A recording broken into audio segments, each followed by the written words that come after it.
Magazine Pluriel. Théophile Dandakou.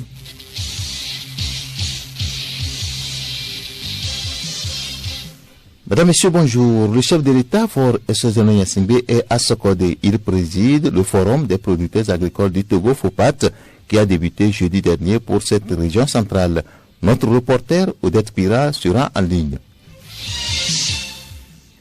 Le billet d'embarquement ou ticket reçu dans les gares routières lors d'un voyage, son importance à découvrir dans cette édition avec Mile Kagoukou. 93 millions de votants pour choisir le successeur de Muhammad Buhari à la tête du Nigeria. Le scrutin est en cours dans ce pays le plus peuplé d'Afrique occidentale. Les échos du palais, les sports et la revue de presse mettent fin à cette édition.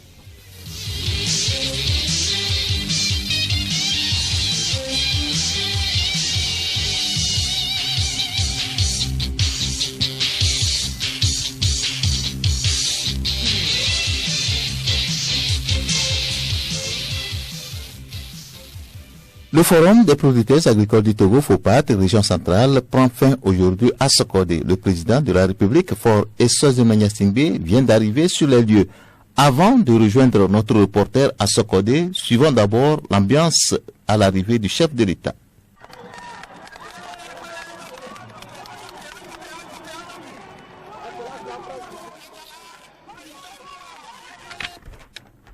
Voilà, c'était l'ambiance à l'arrivée. Maintenant, Odette Pira, vous êtes au stade municipal de Sokode. Décrivez-nous cette arrivée. Théophile Dandakou, c'est après 16 honneurs à l'entrée du stade de Sokode que le chef de l'État est entré dans l'enceinte où une foule immense l'attendait. Comme dans les autres régions, Faure Essozono Gnassingbé a salué la foule, presque tout en blanc, avant de prendre place à la tribune officielle. Cette cérémonie marque le début des activités à l'agenda ce samedi, dernier jour du forum des producteurs de la région centrale. Le chef de l'État va dans quelques instants échanger avec les producteurs. Il va ensuite visiter les stands et enfin remettre du matériel agricole aux producteurs. Depuis le stade de Sokode, Odette Pira pour Radio Lomé. Les jeunes s'intéressent de plus en plus à l'élevage, ce secteur qui était réservé aux personnes âgées, surtout nomades du Sahel, occupe désormais le quotidien de certains jeunes togolais. Bilizoué Essowe est l'un de ces jeunes. Il pratique l'élevage dans la région centrale, précisément dans la préfecture de Tchamba. Alors, sur les lieux, Odette Pira a fait son portrait. Bilizoué Essowe, génie civil de formation, s'est converti en éleveur de bétail et de volailles. Il est âgé de 34 ans et père de 3 enfants. Éleveur de gros bétail à Tchamba, dans le canton de Koussountou. J'ai jusque 25 têtes de bœufs, 75 moutons, 50 chèvres, 200 poules locales. Bon, c'est un peu ça. J'ai aussi 50 pentades. Bilizoué emploie 4 jeunes pour paître son pâturage. J'ai engagé 4 employés. Ils sont à 25 000. Je suis très heureux. Je suis en joie et je suis à l'aise avec ça. Le secteur de l'élevage est donc rentable. N'hésitez pas si vous êtes intéressé. Les travaux de ce forum avaient été ouverts par le ministre en charge de l'agriculture, Antoine Lekpa-Gbebeni, que nous aurons à écouter plus tard. Le forum régional de prévention saisonnière des caractéristiques agro-hydroclimatiques de la grande saison des pluies dans les pays du Golfe de Guinée, édition 2023, s'est tenu hier à Lomé. Le partage des résultats des prévisions météorologiques de cette nouvelle saison pluvieuse a préoccupé les participants à cet atelier. Raoul Tetounyaki pour des détails. Réunis durant 4 jours à Lomé, ces experts des pays du Golfe de Guinée ont élaboré des prévisions météorologiques. Cette saison 2023 a été analysée sur plusieurs paramètres, notamment le démarrage des pluies, le cumul des quantités globales de précipitations, les séquences sèches qui interviennent au cours de la saison pluvieuse et les écoulements dans les principaux bassins fluviaux. Dr Abdou Ali, expert hydroclimatologue senior. On s'attend à 2023 à ce que du point de vue des quantités globales de précipitations dans cette zone-là, que les quantités soient normales. Cela signifie qu'on ne s'attend pas à une saison extraordinairement humide ou à une saison extraordinairement sèche. du point de vue démarrage de la saison des pluies. On s'attend également à ce que le démarrage global de la saison soit également normal. Du point de vue des séquences chasses, c'est-à-dire les pauses pluviométriques qui interviennent une fois la saison démarrée. À ce niveau également, une fois que la saison démarre cette année, on ne s'attend vraiment pas à des séquences chasses extrêmement longues. Les séquences chasses vont être vraiment raisonnables, et sinon courtes. Et cela est très favorable pour les cultures. C'est une initiative du Centre régional d'agro-hydrométéorologique, une institution spécialisée du Comité permanent inter-État de lutte contre la sécheresse dans le Sahel, SILS, et ses partenaires. Elle survient dans les heures qui suivent la consommation des aliments contaminés, soit par des bactéries, virus, parasites ou d'autres substances chimiques. L'intoxication alimentaire, ses manifestations et traitements dans ce sujet, magazine de Nathalie Kbanege. Encore appelée empoisonnement alimentaire, elle se manifeste par des nausées, des vomissements, des diarrhées et des maux de ventre. Une réaction digestive de l'organisme à un agent infectieux. C'est ce qui est arrivé à une cinquantaine d'élèves de l'école primaire publique de Kpatilé dans la préfecture de Dankben après la récréation du jeudi 16 février 2023. Alim Biao Issa, directeur de l'EPP Kpatilé. Quand le maître du CE1 est rentré dans sa classe, il a vu les enfants couchés, ils ont la tête baissée. Qu'est-ce qui vous arrive? Et ils ont dit qu'ils sont en train de sentir les maux de ventre. Et ils étaient au nombre de 7 dans sa classe là-bas, qui se tordaient de douleur. Qu'est-ce que vous avez mangé? Ils ont dit que c'est à pain. C'est en ce moment-là que nous sommes rentrés dans chaque classe inspectée. Donc il y en a qui se sont prononcés. Donc il y en a qui disent qu'ils ne sentent rien. Finir toutes les classes là, ils étaient au nombre de 27. Et on a choisi certains collègues et ils ont conduit les enfants à l'hôpital. Donc c'est à l'hôpital, le nombre a grandi. Donc de 27, nous sommes allés à 107. C'est parvenu comment? Moi-même j'étais ébahi.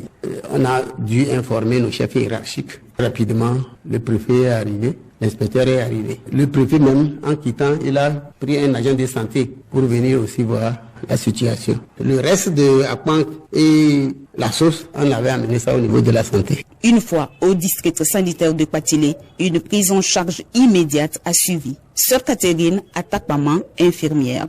On a accueilli les enfants pour utiliser certains antidotes au cas où il s'agissait d'un poison. Et on avait une cinquantaine qui manifestaient des symptômes, finalement 56, et une cinquantaine qui étaient sans symptômes. Des traitements étaient administrés de 11h30 jusqu'à 19h30. On avait encore des enfants sous notre surveillance.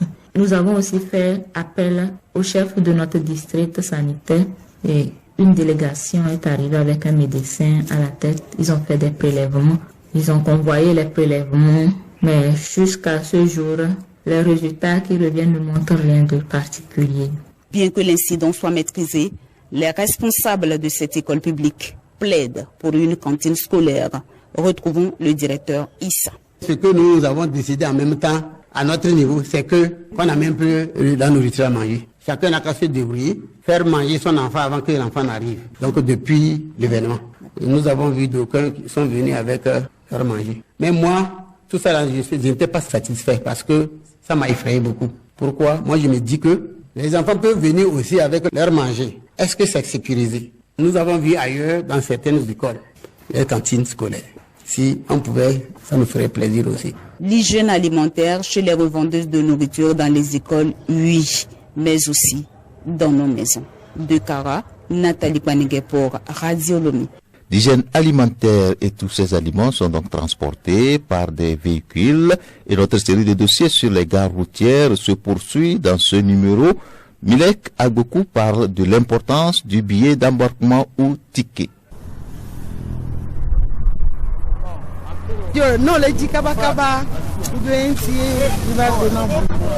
Cette commerçante passagère veut vite arriver à destination. Elle souhaite prendre son transport au bord de la route. Elle ne se soucie même pas de sa sécurité et celle de ses marchandises. Ils sont nombreux, ces passagers qui méconnaissent l'importance d'embarquer à la gare routière officielle. C'est uniquement là-bas que le passager a droit à un billet. Certains chauffeurs de la gare routière d'Agbalépé-Dogon témoignent. Ce qui est très bien, le passager quand il vient, il prend un ticket. Et il a à bord du véhicule qui est identifié sur son ticket. S'il y a une perte de son colis, il peut le référer facilement par rapport à la section. appuyer. Parce que le gouvernement refusait le surcharge. Mais on ne voulait pas comprendre. On serrait les passagers quand même avec leur ticket. Mais quand les cars sont sortis, tout le monde préférait aller là-haut. Et puis il va aller prendre le ticket et rester librement, tranquillement, on l'amène en bon état. Mais deuxième point, il y a certains passagers qui sont plus rapides que le véhicule. Ils sont pressés puisque le véhicule qui va l'amener, puisque le chauffeur même qui va le conduire l'amener. Il vient, au lieu de prendre le ticket, attendre un peu, au moins 5 minutes que ça soit plein et quitter. Il dit, il est pressé. Et il court maintenant, il sort au bord de la route, qu'il puisse suivre un véhicule et voyager. Troisième point, vous voyez l'état de la station. On a chaque fois parlé de ça. On a soutenu le gouvernement. Donc qu'avez-nous l'aide? Si on arrange la station. La ville de Lomé s'agrandit au jour le jour. Certains quartiers nécessitent des gares routières officielles. Il s'agit par exemple de Djolé, d'Adido Gomé, d'Agoué Échangeur, de Togbolkopé. Le manque de ces lieux de transport dans certains quartiers pousse les riverains à prendre le bus en cours de route sans préalablement prendre le billet. Car il est difficile pour un passager de Togbolkopé d'aller à la gare routière d'Agbalépé-Dogon pour chercher un ticket pour aller à Atakpamé, entre autres. Cependant, cette façon de procéder n'est sans risque, reconnaissent les chauffeurs eux-mêmes. Quand le couple au bord de la route, c'est très difficile de l'identifier. On est pressé de monter dans la voiture et jusqu'à ce qu'on va descendre. Ça part après, on revient de dire qu'on a pris une voiture au bord de la route. La voiture est de couleur blanche. Ou bien c'est bleu. Nous demandons quand même que tout le monde rentre à la gare. Et puis, de dehors là, ça ne nous arrange même pas. Mais tout le monde est garé au dehors. Mais ça n'a pas de sens. Et pourquoi les gares? Ce qui n'existe pas n'a pas de nom. Si on a dit il y a les gares, c'est que tout le monde doit rentrer à la gare. Pour notre sécurité, ayons l'habitude de prendre le bus à la gare routière. Vaut mieux arriver tard que jamais à destination en toute sécurité. Vaut mieux arriver tard que jamais, et cela pour être un bon héritier. Bien laissé par un défunt, cela obéit à certaines dispositions. Les règles d'éligibilité à un héritage, c'est ce volet que vous allez suivre dans ce troisième numéro du dossier sur l'héritage. Nabara Nafara Nouda. Pour hériter d'un bien laissé par un défunt, plusieurs conditions s'offrent aux héritiers. D'abord, il faut être vivant à la date du décès de la personne qui lègue l'héritage. Il faut aussi être né viable. C'est ce qu'explique Novon Kofi Dometor, greffier à Lomé. Être héritier à l'ouverture de la succession et ne pas être déclaré indigne. Parce que l'indignité a été prévue par la loi.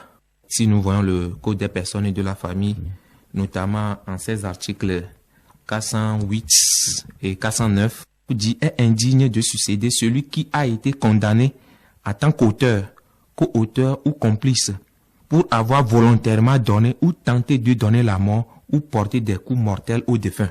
Il est important de remplir ces différentes conditions si vous voulez bénéficier d'un héritage. La page africaine de ce journal, élection présidentielle et législative en cours aujourd'hui au Nigeria, c'est un scrutin durant lequel 93 millions de votants sont appelés aux urnes pour désigner notamment le successeur de Muhammadu Buhari, président depuis 2015.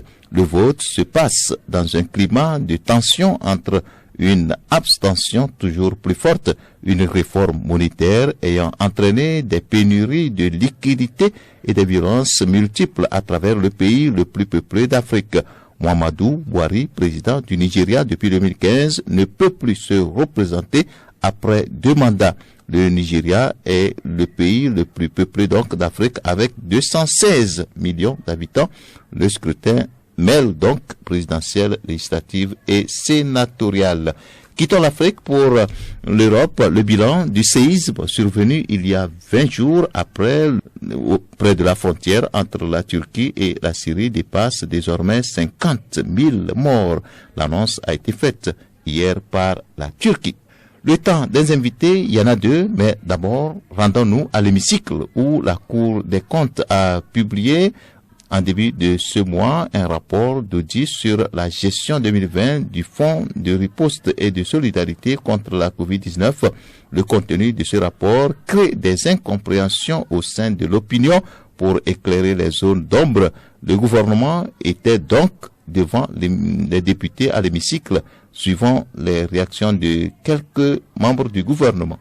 Les députés réunis en session extraordinaire ce jour ont eu des explications du gouvernement sur le rapport d'audit du Fonds de riposte anti-Covid. La délégation ministérielle composée de 13 ministres a été conduite par le ministre d'État, ministre en charge de l'administration territoriale, Payadoa Boukwesi. Le rapport d'audit mené par la Cour des comptes a été publié avec l'accord du gouvernement. Le gouvernement a pris connaissance du contenu du rapport qui met en exergue le caractère urgent et imprévisible des dépenses, mais aussi des faits qui traduisent un non-respect de procédures classiques dans certains cas. Le gouvernement a pris particulièrement acte de l'opinion de la Cour qui relève que les ressources mobilisées à travers le FRSC sont, je cite, utilisées conformément aux clauses des accords de dons et de prêts d'une part et dans le respect des tests en vigueur et de ceux pris dans le contexte d'urgence sanitaire d'autre part. Fin de citation.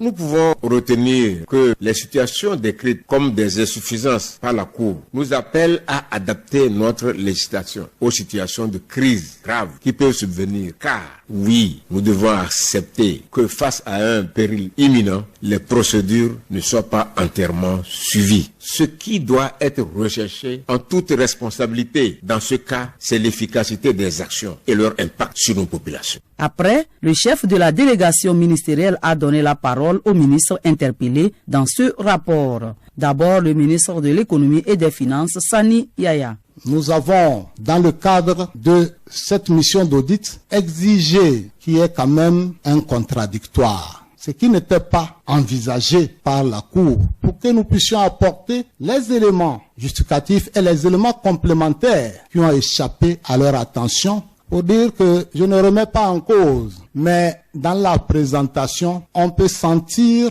l'approche que la Cour a suivie et donc la méthode du contradictoire appliqué. C'est après le rapport provisoire et donc il y a eu des compléments de commentaires. Et nous avions attiré l'attention que le commun des mortels ne pourrait peut-être pas comprendre parce que c'est une discipline très technique, l'audit, pour lire et comprendre. Sinon, il y a certains éléments de tout ce qui est aujourd'hui comme débat dans l'opinion publique. Il y a des éléments même de réponse dans le rapport. Mais la présentation a fait que ce n'est pas ressorti et compris. Au regard des pièces justificatives complémentaires que le gouvernement a apportées, que la Cour a donné quitus, que la gestion des fonds, que ce soit en recettes, que ce soit en dépenses, c'est faite, dans le respect des procédures de la commande publique et d'exécution de la commande publique, les textes existants et des textes même qui ont été pris dès le début. Ils ont ensuite donné l'assurance que les dépenses qui ont été exécutées ont été faites en respect des obligations de conventions de financement avec l'ensemble des partenaires. Elle a fait des recommandations, dont certaines pertinentes pourraient être prises en compte dans notre dispositif national pour améliorer nos procédures. Nous en avons pris acte et nous avons élaboré d'ailleurs un tableau de mise en œuvre. À présent, le ministre Kodjo Adedje en charge du commerce. À l'époque, pour assurer la sécurité alimentaire, il était question d'évaluer le stock d'un certain nombre de produits de première nécessité, dont le riz. Et nous avons également rassemblé ceux qui sont sur la filière riz pour évaluer avec eux leur stock. La sommation faite, il était clair qu'après 4 mois, il n'y aurait plus de riz dans ce pays. Un gouvernement responsable, il fallait importer du riz, ce qui nous a poussé à commander les 31 500 tonnes de riz. Et le gouvernement a décidé de subventionner ce riz encore à 1,3 milliard pour que le sac de riz de 50 kilos revienne à 12 500 et de 25 kilos à 6 250. Un compte a été ouvert dans les livres de l'UTB par le Trésor public. Ce riz n'a pas été distribué, mais il a été mis à la disposition de nos populations sur toute l'étendue du territoire. Nous avons d'ailleurs les intitulés du compte sur lesquels les fonds sont versés là-bas. La ministre de l'économie numérique, Sina Lawson, revient sur les transferts de Novici. Concernant le paiement des aides des personnes non éligibles relevées par la Cour des comptes, lors du lancement de la plateforme le 8 avril 2020, il y a une erreur de configuration. Il y a quelques professions comme ça qui, au lieu d'être désélectionnées, eh bien on a laissé ça. Il s'agissait d'écoliers, de retraités, d'étudiants. Le soir même, on se rend compte qu'on a commis une erreur et on reconfigure. Mais il y a 17 500 personnes qui ont pu s'inscrire. Et ces personnes-là ont bénéficié d'une tranche de 5 250 ou de 6 000 suivant que vous étiez un homme ou une femme. Il s'agissait de 96 millions. Alors, évidemment, on aurait pu leur demander de rembourser cet argent-là. Mais allons-on demander à des retraités de rembourser 5 000 francs ou à des écoliers? On n'avait pas le cœur de le faire. Mais qu'est-ce qu'on a fait? 2 ans avant même les travaux de la Cour des comptes, on a prévenu le Trésor. Voici la liste complète avec nom, prénom, numéro de téléphone, préfecture, montant reçu des personnes inéligibles qui ont reçu cet argent. Donc on a été d'une extrême transparence. C'est le tour du ministre en charge de l'agriculture, Antoine Lekpa Gbegbenny. Il justifie la gestion des intrants au cours de cette période. En mars 2020, le gouvernement a adopté le plan de riposte agricole, PRA, afin de soutenir les acteurs des chaînes de valeur agricoles. Un financement à hauteur de 3 372 633 000 francs CFA a été mobilisé afin de permettre à la CAGIA de rentrer en possession de ce stock. Combien de dire que ce stock mobilisé en urgence a permis de gérer efficacement le démarrage de la campagne agricole de 2020-2021 dans les régions maritimes et des plateaux où les saisons pluvieuses sont précoces. En considérant en fait toutes les charges liées donc à ces stocks qu'on avait pu identifier auprès des 2 distributeurs agréés, le prix de cession du stock de sécurité d'engrais a été convenu avec les sociétés privées à un prix donc de 10 053 francs CFA le sac de 50 kilos, soit 201 060 francs CFA la tonne. Et le prix maximum décidé par le chef de l'État pour la vente aux agriculteurs a été arrêté à 12 500 francs le sac de 50 kilos, soit 250 000 francs la tonne. La commande du logo et les décharges des forces spéciales anti-Covid ont fait l'objet de clarifications par le ministre de la Sécurité et de la Protection civile, Yark Damham. Le gouvernement nous a instruit de mettre en place une force spéciale anti-pandémie, une force de 5 000 hommes qui devait veiller au respect scrupuleux des mesures barrières. Durant toute la période de Covid, le Togo n'était pas à l'arrêt. C'est-à-dire nos missions régaliennes étaient exécutées. Les missions de renseignement, les interventions. Donc, le rapport énumère les décharges qui trouvent injustifiées. Mais il nous est arrivé d'envoyer les gens, par exemple, vérifier des informations, essayer de recouper des informations sur certaines bavures et éventuellement réparer ces incidents. On a eu à approcher les familles, trouver des solutions à l'amiable avec ces familles. Donc, c'est les décharges, en fait, c'était ça. Et certains endroits du rapport, ils ont dit il y a eu des décharges d'un montant de 30 et quelques millions. Tout ce temps, je crois que la Cour a essayé de compiler ce qu'on versait à l'état-major de la force pour dire voilà, il y a tel montant, il fallait juste. Mais il y a eu une facture, on dit nous avons commandé des masques et des gants par quelqu'un qui n'a pas de carte d'opérateur économique. C'est pas exact. C'est un Togolais qui a vu à laisser et il a sa carte d'opérateur économique. Et à l'époque, dans l'urgence, quoi même peut-être au niveau de l'Assemblée, il y a des commandes qui arrivaient par avion. Donc le gars, il tient compte de tout ça. Nous voulons protéger nos éléments, leur permettre de faire leur mission d'une façon décente. On n'a pas eu peut-être à discuter comme au marché, les 10 minutes. Il y a une facture quand même. Je ne vais pas demander un logo à 15 millions. La conception du logo a coûté 150 000. Et ce monsieur nous a livré des t-shirts et des affiches. Donc c'est l'ensemble de cette commande qui faisait 15 400 000. Après, j'ai quand même attiré l'attention de la Cour. Et attends, les gens disent, voilà, on a un logo à 15 millions, dans quel pays on a vu ça? Quand même. Donc, on apprend tous les jours. S'il faut faire un appel d'offres, vous allez à la direction des marchés publics, il manque un O, il vous retourne le dossier. Pendant ce temps, nos concitoyens deviennent quoi? Certaines commandes ont été faites sur la marque de l'urgence. Je ne souhaite pas qu'une pandémie revienne. Mais si elle revient, il faut peut-être simplifier les procédures. Le professeur Moustapha Mijiawa, en charge de la santé, justifie la gestion de son portefeuille en cette période. Il a été mis en place un centre de référence en matière de prise en charge, le CHR Le Commune, dont on a construit un équivalent à Kara qui sera bientôt inauguré. En dehors des 2 centres de référence, il y a 9 entités qui ont été construites. Et côté laboratoire, nous avons mis en place le laboratoire qui a été installé à l'aéroport international Gnassingbé Yadema. De la même façon, l'INH a été renforcé à Lomé et il y a une antenne qui a été construite et qui a été inaugurée à Kara. Et nous avons vu en direct la réception de beaucoup de matériel, que ce soit les matériels de réanimation, de protection, de prise en charge, que ce soit les médicaments, les vaccins. Tout ceci a été fait dans des procédures très accélérées pour que nous soyons à l'abri. Et c'est la mise en place de tout ça qui nous a permis d'obtenir les résultats que nous connaissons tous. Je tiens à rappeler aussi que le matériel, il y a la preuve de fiabilité qui a été établie, la conformité aux standards, aussi bien par rapport aux normes internationales que par l'expérience et l'usage que nous avons tiré. Et en même temps, on a mis en place un système de monitoring et de suivi, évaluation. Ces explications des membres du gouvernement devant les députés ont été recueillies par Charlotte Ahar.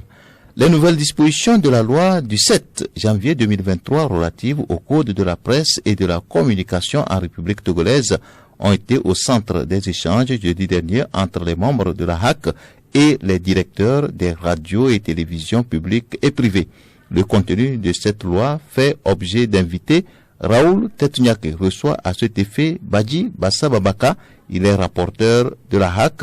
C'est le deuxième invité de ce samedi pluriel. Bonjour monsieur le rapporteur. Bonjour.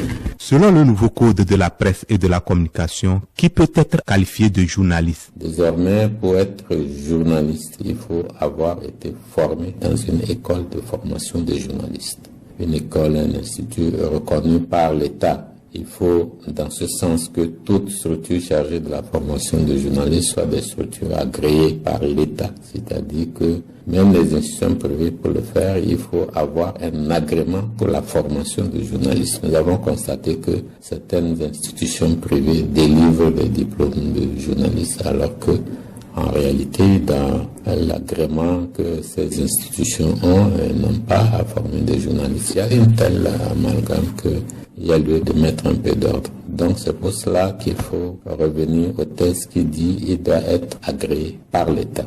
Si vous n'avez pas été formé dans une école de journalisme, vous devez avoir au moins une licence dans une discipline quelconque et donner la preuve que, en plus de la licence, vous avez travaillé pendant 3 ans dans un organe de presse, donc dans une radio, télévision, puisque c'est ça le domaine. Si vous avez cette expérience-là, donc on peut vous donner une carte de presse en tant que journaliste. La troisième catégorie de qualification de journaliste, c'est avoir un BTS, un brevet de technicien supérieur, mais avoir travaillé pendant 5 ans dans une radio, une télévision, en tant que journaliste, pour que vous puissiez avoir cette qualification. Donc voilà les 3 éléments qui entrent dans le cadre de la définition de la qualification du journaliste. Qu'en est-il des autres catégories du personnel? Les autres catégories de professionnels, les techniciens des médias et les auxiliaires de presse, naturellement, leur demander qu'ils aient suivi une formation dans ce sens-là. Il faut avoir une formation et je crois que nous n'insistons pas trop à ce niveau, mais au moment de la délivrance de la carte de presse, nous veillons à ce que vous remplissiez les conditions. Quelle qualification doit posséder un directeur de l'information ou du rédacteur en chef?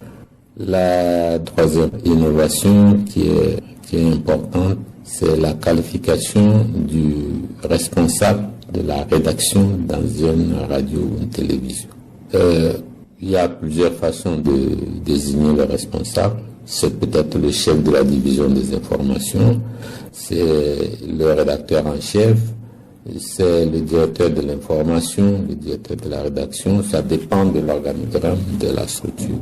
Pour occuper cette fonction, il faut être journaliste, donc répondre aux qualifications que nous avons énumérées tout à l'heure, et avoir 7 ans d'expérience en tant que journaliste dans l'organe, la radio ou la télévision. Si vous avez cette qualification, vous pouvez être nommé rédacteur en chef ou directeur de la rédaction pour ce qui me concerne. Si vous ne l'avez pas, vous ne devez pas l'être. Donc voilà les dispositions de base qu'il a fallu rappeler, et parce que depuis que la loi a été adoptée en 2020, il a été donné 3 ans à tous les organes, à toutes les structures intéressées pour se conformer, en faisant en sorte que le personnel qui y travaille se forme et réponde à ces conditions-là. Donc c'est ça qu'il fallait rappeler. Nous l'avons fait le 4 janvier. Apparemment, c'est ceux de la presse écrite seulement qui s'en sont saisis. Donc nous voulons dire que c'est valable également pour l'audiovisuel, radio, télévision, privé comme public. Parce que la loi ne fait pas de distinction entre organes publics et organes privés. Et donc il faut que aujourd'hui, dans les rédactions, dans tous les organes, ça se fasse. Nous avons constaté à juste raison que dans la plupart des organes, des radios, surtout à l'intérieur du pays, il y a le même agent qui fait tout. C'était justifié par le fait qu'il n'y a pas assez de personnel, les gens n'ont pas une grande qualification, ou ceux qui ont cette qualification-là, ils ne souhaitent pas aller à l'intérieur, donc on est obligé de prendre en compte ce qu'on existe, mais dans la mesure où nous tenons à évoluer vers la professionnalisation, il faudrait que chacun se range par rapport à ces dispositions-là.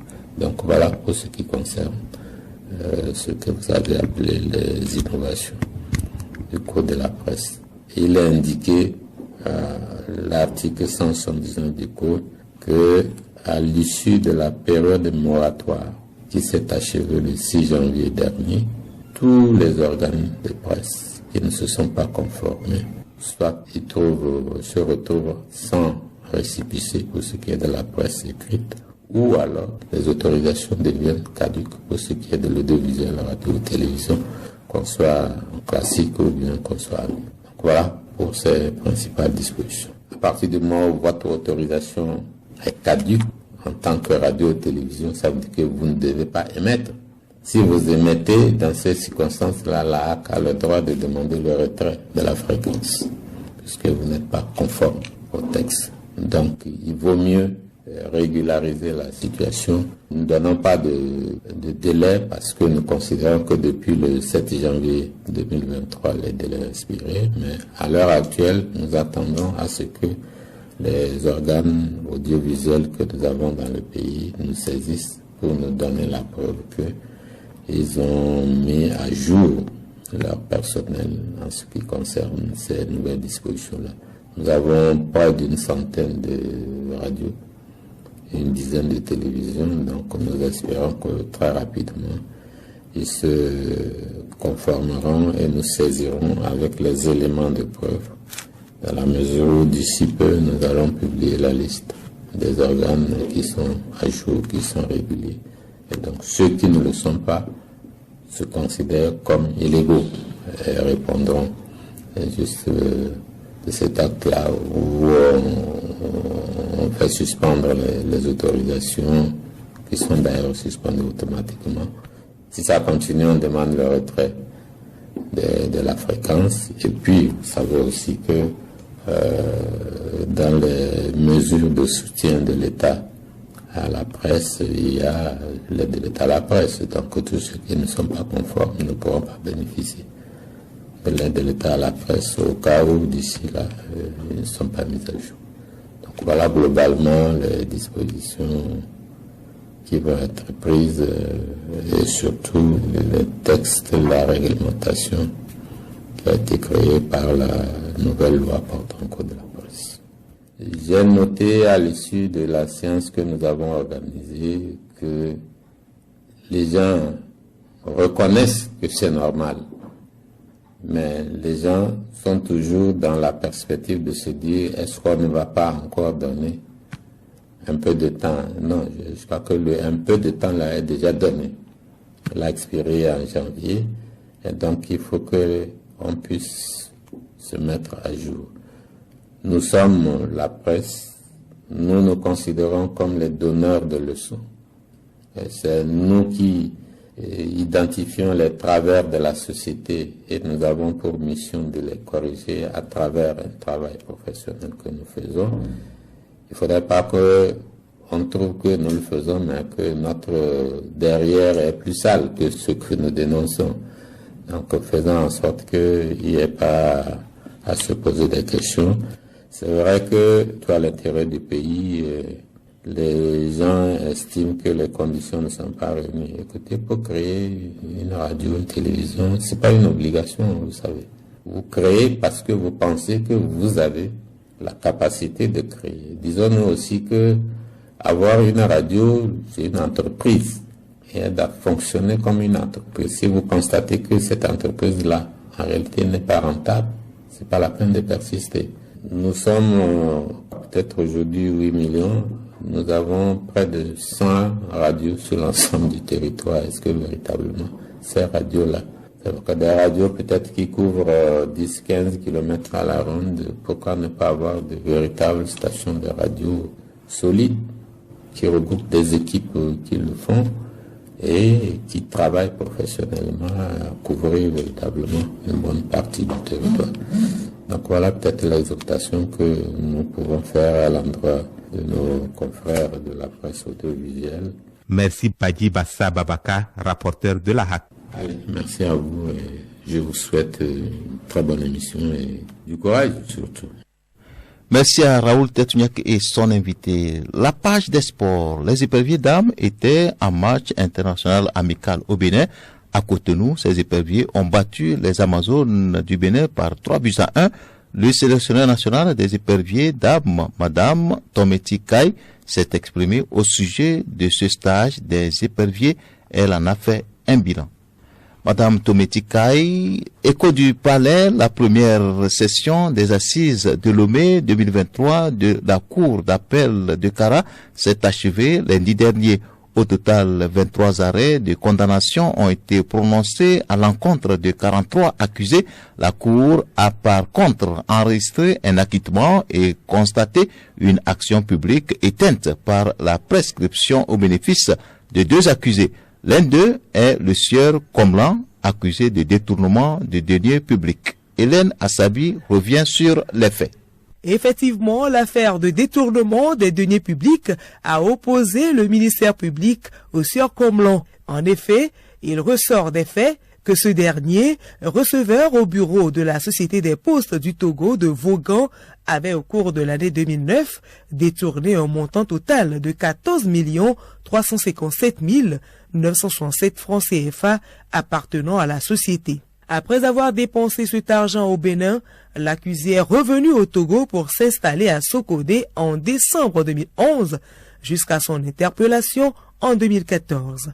Lors des débats contradictoires, le conseil de l'accusé, maître Anani Gilles Kokou, a relevé une exception selon laquelle l'action publique dans cette affaire est prescrite dans la mesure où le délai de 10 ans prévu par le législateur pour juger un accusé est dépassé. Cette exception a été prise en compte par la Cour qui, après délibération, a prononcé une mise en liberté du sieur Komlan sur le fondement de la prescription de l'action publique. À samedi prochain. Nous revenons sur Tometi Kai, le sélectionneur national des éperviers dames qui s'est exprimé. Elle en fait un bilan du stage des éperviers dames en cours. Ce stage prend fin le 1er mars prochain ici à Lomé. Nous avons fait un bon voyage sur Cotonou et le match joué soldé par une victoire 3-1 en la faveur des éperviers dames. Le bilan est positif parce que après 5 jours de stage, jouer un match contre la sélection béninoise et gagné par 3-1. Et ça veut dire que les filles ont fait du bon travail. Bien sûr qu'on a gagné, mais il reste beaucoup à faire. Nous devons multiplier les stages pour pouvoir mieux nous préparer pour les matchs à venir et pour la Coupe UFOA Dames Zone B qui aura lieu certainement en fin mai, début juin. La revue de presse pour terminer cette édition, le démarrage à partir du 1er mars prochain du processus de déclaration des biens et avoir, après l'étape de sensibilisation, l'opération de désengorgement des voies publiques en cours et les explications du gouvernement aux élus du peuple sur le rapport de la Cour des comptes. Voilà les grands titres à la une des journaux parus cette semaine. Léontine Attogima. Le gouvernement à la barre de l'Assemblée nationale note l'Union pour la patrie. Il est allé s'expliquer de la gestion des fonds de Covid-19, précise le libéral. Selon Ouara les vainqueurs, l'exécutif est allé dissiper les soupçons et rumeurs de détournement de fonds Covid dans la gestion 2020.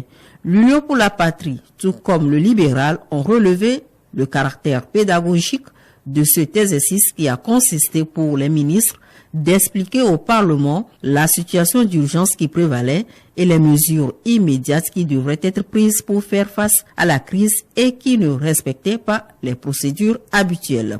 Pour le ministre de l'administration territoriale, le gouvernement ne pouvait pas faire autrement, soulignent les parutions. Dubitatif, Actu Express se demande si le rapport serait ainsi abandonné à son triste sort. Le journal compte sur les organisations de la société civile en relevant que, vent debout, elles sont contre la banalisation de ce rapport de la Cour des comptes et demandent la démission du gouvernement.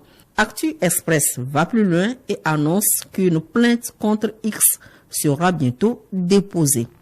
Un autre rapport qui ne fait ni débat et polémique, le rapport de la Banque africaine de développement sur le programme par Covid-19. De ce rapport, la BAD juge satisfaisante la mise en œuvre du programme par Covid par le Togo, rapporte l'Union pour la Patrie dans son numéro 1624.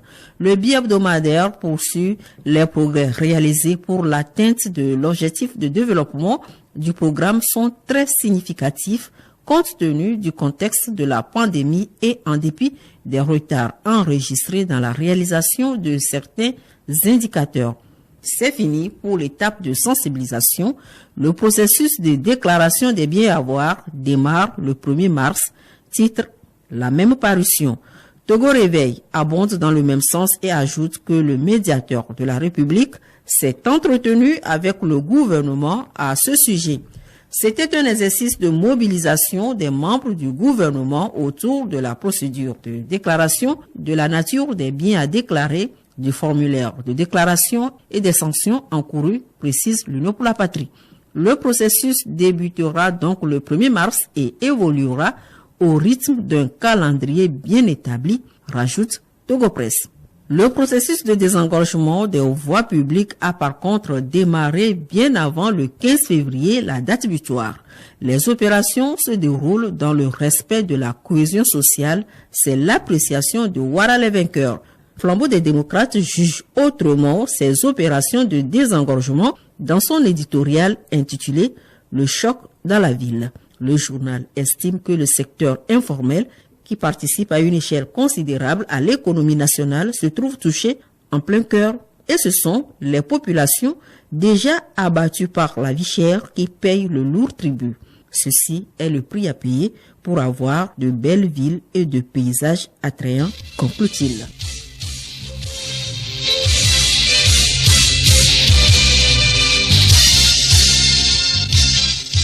Pluriel, le magazine hebdomadaire de Radio Lomé.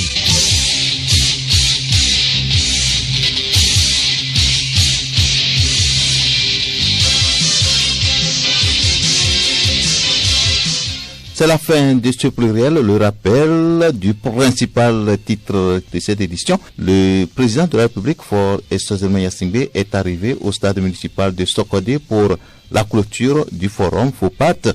Avant cette cérémonie qui marque le début des travaux avec les producteurs, le chef de l'État, Faure Estozema Gnassingbé, a reçu ce matin même à l'école primaire publique Kouma 1 les chefs traditionnels. Il y aura donc la remise du matériel agricole, la visite des stands et les échanges avec les producteurs pour la fin cet après-midi.